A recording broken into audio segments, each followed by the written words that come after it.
चलो number 4, ozonolysis. Next one is ozonolysis. पहले मैं अल्कीन वाला आपको बताता हूं, फिर अल्काइन वाला कंपेयर करेंगे। जरा ध्यान से देखना है सबने, ठीक है। जैसे मैं यहां पर अल्कीन लेता हूं, ईथीन, याद है आपको? क्या आपको याद है? ईथीन, हम इसमें O3 ऐड करते थे, ओके, बेंजीन के प्रेजेंस में, मतलब बेंजीन सॉल्वेंट के अंदर, ठीक है, ओके। तो क्या होता था, ये डबल बॉन्ड ब्रेक हो जाता था और ओजोनाइट रिंग बनता था। कुछ याद आया आपको? CH2 CH2 और ओजोनाइट रिंग तैयार हो जाता है ऐसे। याद आया कुछ? ये ओजोनाइट रिंग तैयार होता है, फिर उसके बाद हम जिंक के साथ हिट करते हैं उसको, तो जिंक किसको लेके जाता है? O को, और ये ब्रेक होता है यहां से। तो OCH2 अलग, हम CH2 को ऐसे लिख सकते हैं, HCH। इधर देखो, नीचे मत देखो, इधर देखो। CH2 को ऐसे लिख सकते हैं अपन, अरे बोलो ना, ये CH2 और यहां का ये O। एक्चुअली इसको ऐसे लिखते हैं, HCH। ये दो हाइड्रोजन C को लगे हुए, देखो नीचे कौन है? O बैलेंस करने के लिए डबल बॉन्ड। HCHO मतलब कौन? फॉर्मल्डिहाइड। ये भी वही बनेगा, CH2O, मतलब 2 मोल्स मिलेंगे ऐसे अपने को, 2 मोल्स ऑफ फॉर्मल्डिहाइड। एक कार्बन वाले अल्डिहाइड का नाम क्या है?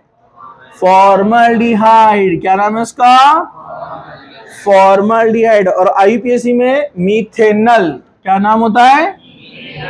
मीथेनल। ये हम ऑलरेडी देख चुके हैं अल्कीन में, सिर्फ मैं आपको कंपेयर करने के लिए रिवाइज कर रहा हूं। इधर देखो, बोर्ड पे देखो। हाँ, example number 1, example number 1, acetylene. Acetylene कौन है ये? एसिटिलीन का दूसरा नाम इथाइन। क्या नाम है इसका? चलो हम इसका ओजोनोलिसिस करने जा रहे हैं। O3 लिया आपने, बेंजीन के प्रेजेंस में ओजोनोलिसिस हो रहा है। चलो, ओजोनोलिसिस हो तो डबल बॉन्ड ब्रेक होता है, तो यहाँ 3 बॉन्ड में से 2 ब्रेक हो जाएंगे तो एक बचेगा। चलो, 2 ब्रेक हो जाएंगे तो एक बचेगा, CH। 2 ब्रेक हो गए, एक बाकी है। अब बाकी ओजोनाइट रिंग बन जाएगा, ओ ओ ओ, बन गया। अरे बोलो ना। चलो फिर जिंक लेंगे, हिट करेंगे। जिंक का काम क्या है? O को लेके जाने का, चला गया लेके, और ये वाला बॉन्ड ब्रेक होता है ना, जैसे ऊपर हुआ। लेकिन ये एक बाकी है ना, इससे यहां पर दोनों अलग अलग हो गए थे क्योंकि बॉन्ड नहीं था। यहां अलग नहीं होने वाले दोनों, क्योंकि बीच में बॉन्ड है ना। अरे समझा क्या? बीच में बॉन्ड है, इसलिए दोनों अलग नहीं होंगे। तो क्या होगा?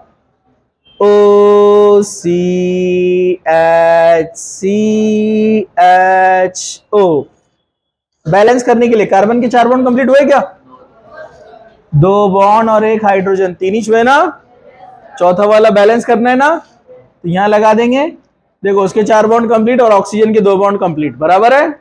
सेम यहां पर भी ऐसा होगा। अरे बोलो ना।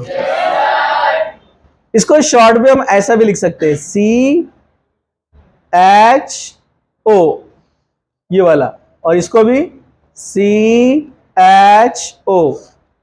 CHO मैंने आपको बताया था, अगर 2 OH 2 कार्बन पे आए तो ग्लाइकॉल नाम दिया था उसको, ग्लाइकॉल, है ना।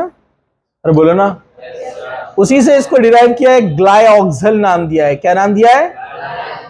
ग्लाइऑक्सल नाम है इसका। क्या नाम है? ग्लाइऑक्सल। स्पेशल नेम है, याद रखने का। लेकिन किसी ने आपसे बोला इसको आईयूपीएसी नेम दो, तो आईयूपीएसी नेम के लिए आप क्या करेंगे? 1 2, 2 कार्बन है तो 2 कार्बन बोले तो इथेन। 1,2 डायअल। अल्कोहल रहा तो डायॉल, और एल्डिहाइड रहा तो एल लगता है ना, तो 1,2 डायअल। अगर यहां पर OH OH होते अल्कोहल तो क्या बोलते थे? डायॉल। अल्कोहल के लिए ऑल, एल्डिहाइड के लिए एल, आईयूपीएसी नेम, और स्पेशल नेम तो याद रखना पड़ता है, ग्लाइऑक्सल। समझा क्या? दूसरा वाला एग्जांपल लेते हैं, यही बता देता हूं मैं, जरा ध्यान से देखो। CH3C triple bond CHO3, 2 bond break होंगे तो 1 बॉन्ड बाकी रहेगा। अरे बोलो ना, हाँ रहेगा। तो देखो क्या बनाएगा, CH3C CHO बना ओजोनाइड। जहां ट्रिपल बॉन्ड है वहीं ओजोनाइड बनाने का। चलो Zn लिया, Zn जाएगा किसके साथ, O के साथ, तो बीच में का ये बॉन्ड ब्रेक हो जाएगा और एक सेम नेचर क्या बनेगा, CH3CO CHO। देखो CH3CO CHO ऐसे बनेगा। अरे बोलो ना, ZnO चला गया, ठीक है।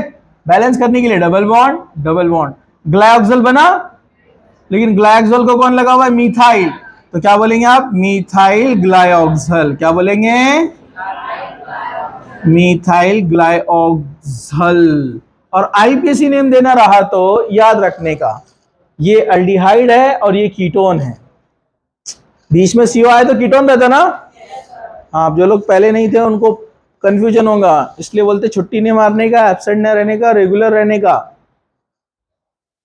चुप चुप बीमार पड़ गए तो चुप चुप में चल जाता सब, समझे क्या? हाँ, एब्सेंट रहने से इसलिए मुझे इतनी नफरत है कि इसमें नुकसान आपका होता, मेरा नहीं होता। क्योंकि आप जो नजरों से ऐसे देखते, जब समझ में नहीं आता है, आपको हर जगह तारे नजर आते हैं, तो फिर मेरी पूरी एनर्जी वेस्ट हो जाती है। सब लोग इधर देखो, इसमें ये CHO कौन है, अल्डिहाइड। CHO कौन है, और CO कौन है, कीटोन।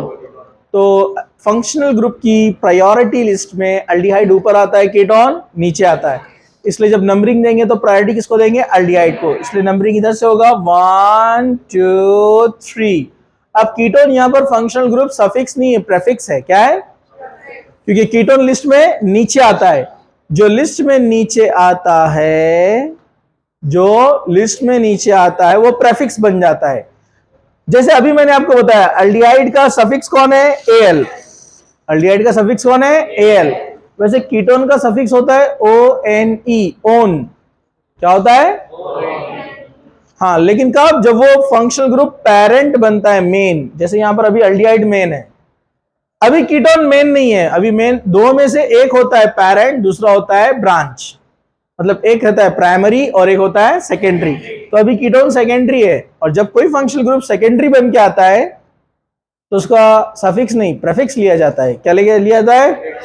अब जो लेट आए हुए, बाद में एडमिशन लेट हुए, उनको ये लिस्ट लर्न करना है, किसी से लेकर पहली फुर्सत में लर्न कर लो, ठीक है। आज ही के दिन बाद नमाज ईशा अपने अपने घर पे ताम के बाद फंक्शनल ग्रुप की लिस्ट लर्न कर लेने का, नहीं तो आगे आपको तकलीफ हमेशा आती रहेंगी, ठीक है। चलो, तो कीटोन जब प्रेफिक्स बनता है तो ऑक्सो या कीटो लगाते हैं उसको। क्या लगाते हैं, ऑक्सो या कीटो। तो 2 नंबर पर कीटो है ना, तो नाम बनेगा 2 कीटो। 3 कार्बन इसलिए प्रोपेन, और Al लगेगा क्योंकि अल्डिहाइड मेन है ना, प्रोपेनल। 1 की जरूरत नहीं, क्योंकि वो 1 कार्बन ही है ना, मेन फंक्शनल ग्रुप। समझा? कंफ्यूजन हुआ? आपके पास चांस है रिवाइज करने के लिए, वीडियो अवेलेबल है। लेकिन जब तक कोई चीज समझ में नहीं आती ना, उसको छोड़ना नहीं। जिसने अपना 11 जितना स्ट्रांग किया, 12th में उसको उतनी मजा आती पढ़ाई में। वरना मैंने देखा ज्यादातर 50% बच्चे डिप्रेशन में जाते 12th में, समझ में ही नहीं आती रिएक्शन। क्यों? 11 को इजी लिया ना। 11 की क्लास बोले तो आपको लगता है कि पिकनिक है, हंसी मजाक, डब्बा खाए, घूमे फिरे, बाता तालिया पालिया सब करे, और घर जाकर आराम से बैग रख देते हैं, मोबाइल लेकर बैठ जाते हैं, मेहमानों के साथ गपशप, संडे के दिन फार्म हाउस, बराबर है कि नहीं है? तो ये ऐसे जो बच्चे रहते ना, वो 12th में डिप्रेशन में जाते हो, फिर उनको एक एक दिन याद आता है, लेकिन कुछ फायदा होता?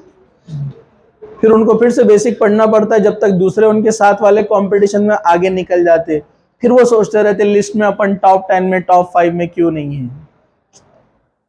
बराबर है कि नहीं? अपन ये नहीं बोल रहे सीखना अहम है, अपन ये नहीं बोल रहे कि हमेशा ही टॉप 5 में रहना है, लेकिन अपनी गलती से अगर आप पीछे तो गलत बात है ना। बराबर है कि नहीं?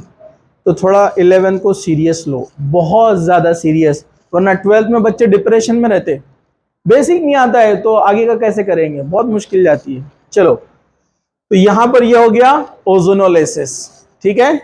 चलो, क्या हो गया?